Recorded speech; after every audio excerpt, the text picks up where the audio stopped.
Good morning, my name is Elizabeth Eubanks and I get to be the lead gardener at From the Ground Up Community Garden. We really value the bee because the bee helps pollinate our flowers, which basically is just transferring pollen to another flower so that it can develop those seeds for reproduction. So we have a swarm of bees out here right now. This isn't normal. We do have beehives over here, and we have our great beekeeper who just showed up, Mr. Dan Killingsworth. And our beekeeper has some hives. It's super exciting to watch him work. I haven't seen him remove a swarm in a long time, so this is going to be great for everybody. Morning. Good morning. Good morning. I'm Dan. I'm a volunteer beekeeper here at the From the Ground Up Community Garden, and we have a swarm here to collect this morning. This is what we call a primary swarm. A honeybee swarm is the old queen and half the colony looking for a new place to call home. So as a beekeeper, that's what we try to do. So I've got a bee box here, and what I'm going to do is provide the space and shake these bees down into the bee box. I've got it sealed up here for carting it off. We have a couple of hives here in the garden. More than likely these are bees from another area. I've checked those hives and they haven't swarmed off. So I call it the old queen. She's not necessarily even that old. What induces a swarm in a hive is when they start to run out of room. This time of year, in early spring, she's laying 12 to 1,500 eggs a day. And once they start running out of room, they'll start prepping that hive, creating other queens, and preparing her for a swarm flight. And it's a way of reproducing the hive as a super colony, reproducing without reproduction. So these are European honeybees.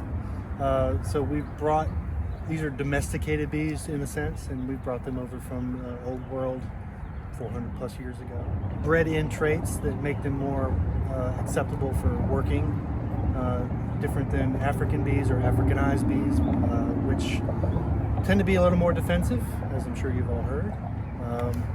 They are good honey producers if you can work with them, but the traits that they've provided or have been bred into the European honeybee, they tend to cling to the frame longer, and they're good honey producers as well, and they allow you a certain amount of latitude when working with them.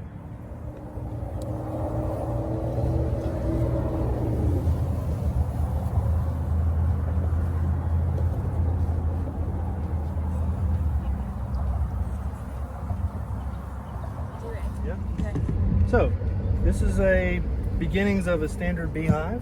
This is called the brood box. This is where the queen will remain and where she lays her eggs.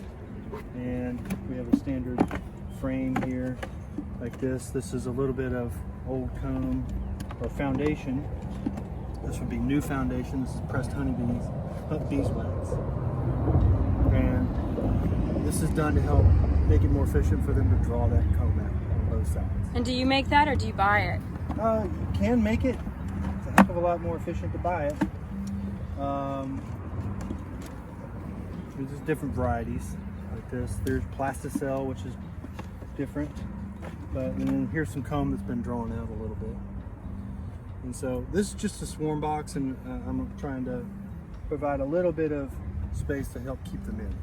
I've also got a pheromone, an attractive pheromone, which smells a little bit like citronella almost, but it helps to draw that colony in. A little gel that I put. So the idea is to help attract it. Normally you'd see me working with a smoker. And the smoker, what that does is masks the alarm pheromone that might incite the bees. But swarms are quite docile. So the reason that bees would get a little bit defensive is when they're defending their hive. The baby bees defending their home. Right now there's no home. This is just a temporary spot. The scout bees are out looking for a new place to call home.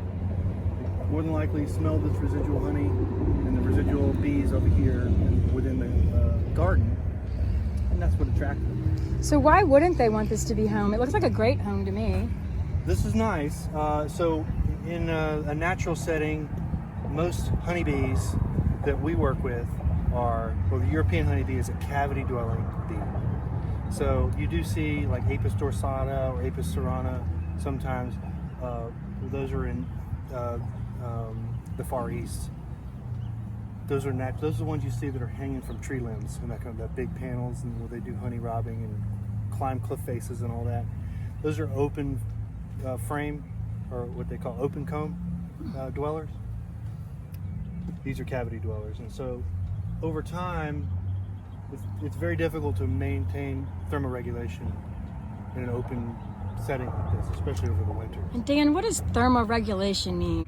So, to thermoregulate a colony, if they have a cavity or a space that they can maintain, temperature regulation is a little easier. The brood bees, the baby bees that are on the frames, they need to remain about 93 to 95 degrees year round, whether it's 102 degrees outside or 50 degrees outside. And so it makes it easier to regulate those temperatures rather than an open space like this. So we will now start prepping to slide this box up underneath the brood.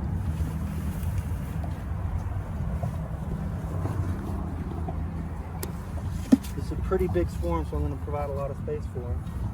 But just enough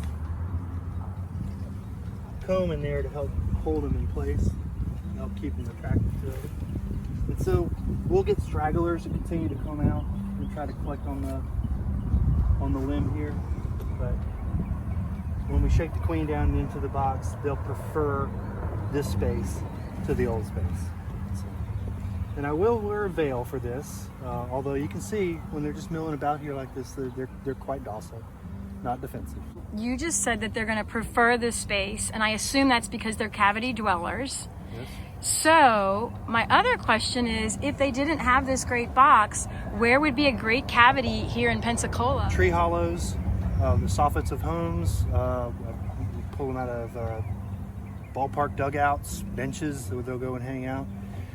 They will run out of food stores very quickly, and so they can die off if they don't find a good space. Worst comes to worst, they will start developing an open limb system here. You know, they'll start building comb on it, but it's not conducive to long-term colony.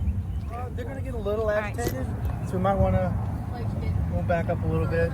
Yeah. Are you going to take them out or something? I'm going to shake them into the box, yes, sir. Yeah. Okay.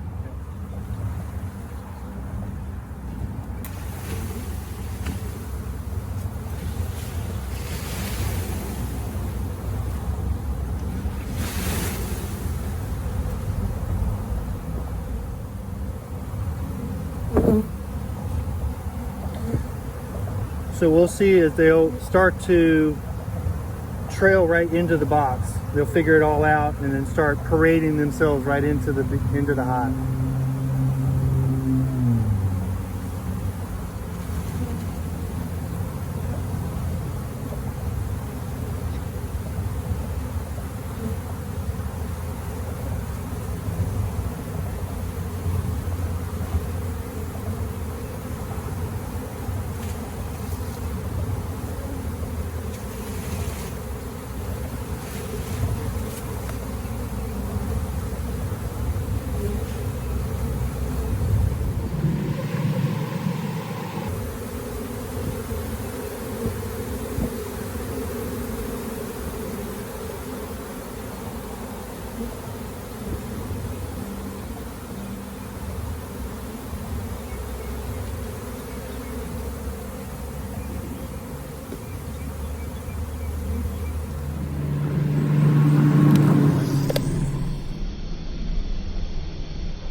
see here,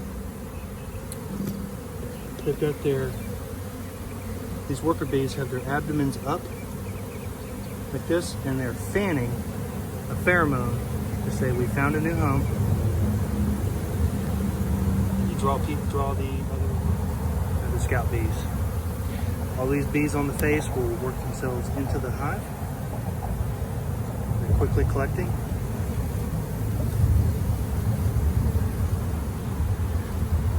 They're choosing not to fly back to their original spot on this fig tree. You can see how docile they are. They're just milling about, getting used to their new space.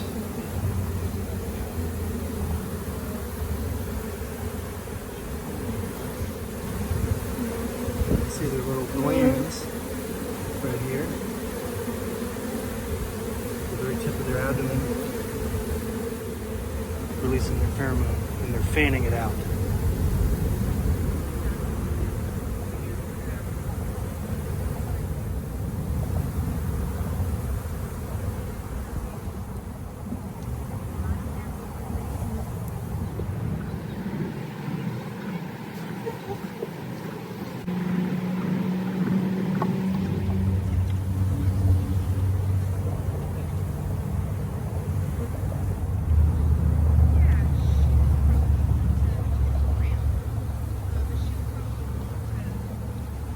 We'll give them a few minutes to find their way in, and we will seal up the entrance with screen wire and drive this off. Put them in a new apiary, our new bee yard. Thanks for watching.